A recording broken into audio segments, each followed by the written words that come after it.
चैत्र नवरात्रि की कहानी। चैत्र नवरात्रि जो वसंत ऋतु में आती है, देवी दुर्गा की 9 दिवसीय उपासना का पर्व है। यह हिंदू नववर्ष की शुरुआत भी मानी जाती है और भक्तजन इस दौरान उपवास, पूजा और हवन करके माता की आराधना करते हैं। पौराणिक कथा। चैत्र नवरात्रि की उत्पत्ति से जुड़ी कई कथाएं हैं, लेकिन मुख्य रूप से ये महिषासुर वध और रामायण से जुड़ी हुई है। महिषासुर वध की कथा।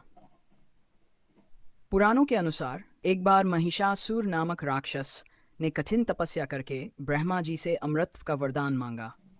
ब्रह्मा जी ने कहा कि उसे कोई पुरुष या देवता नहीं मार सकता, केवल एक स्त्री ही उसका वध कर सकती है। महिषासुर ने इसे अपनी शक्ति मानकर धरती, स्वर्ग और पाताल लोक में आतंक मचा दिया।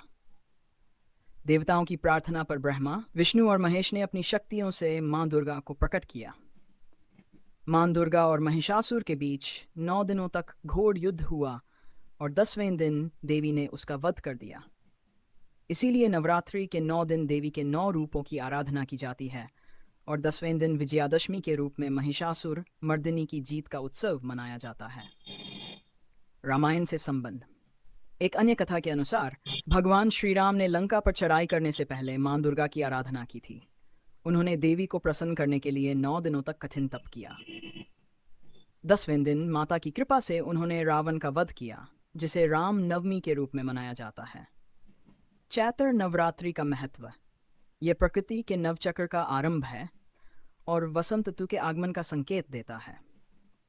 इस दौरान भक्त व्रत रखते हैं, मां दुर्गा के 9 स्वरूपों की पूजा करते हैं और ध्यान साधना में लीन रहते हैं। यह आत्मशुद्धि और सकारात्मक ऊर्जा प्राप्त करने का समय माना जाता है। चैत्र नवरात्रि का अंतिम दिन राम नवमी के रूप में मनाया जाता है, जो भगवान राम के जन्म का पर्व है। निष्कर्ष। चैत्र नवरात्रि केवल एक धार्मिक उत्सव ही नहीं, बल्कि ये जीवन में शक्ति, आत्मविश्वास और धर्म के मार्ग पर